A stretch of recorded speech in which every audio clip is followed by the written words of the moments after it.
শহর ঘুমিয়ে পড়লেও কিছু জানালা জাগে। সেই জানালার ধারে বসে থাকা মানুষগুলোর ঘুম আসে না, তাদের কিছু হারানো গল্প থাকে। তেমনি একটি জানালার পাশে বসে আছে রুদ্র। চারপাশে ঝলমলে আলো, গাড়ির হর্ন, দূরে হোটেল থেকে ভেসে আসা হাসির শব্দ, অথচ তার ঘরে নীরবতা জমছে পাথরের মতো। সেই শহর যেখানে একদিন প্রিয় মুখটা হাত ধরে হাঁটত, আজ সেখানে রুদ্র একা। নীলা চলে গেছে হঠাৎ করেই, কোনো কারণ, কোনো বিদায় ছাড়াই, শুধু একটাই মেসেজ, ভালো থেকো।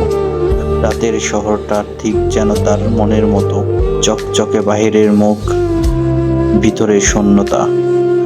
রুদ্র জানে সকালের শহর আবার ব্যস্ত হবে, আবার হাসবে, চলবে, নতুন গল্প বুনবে, কিন্তু তার জন্য রাতেই সব।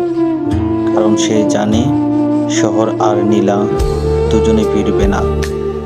আমাদের ভিডিওগুলো বানাতে অনেক কষ্ট হয়, আপনাদের যদি উৎসাহ না পাই তাহলে আর নেক্সট ভিডিও বানাতে পারবো না। এই ভিডিও দিয়ে 1000 লাইক চাই, তাহলে নেক্সট ভিডিও দিব আপনাদের মাঝে। অবশ্যই চ্যানেলটাকে সাবস্ক্রাইব করে পাশে থাকবেন।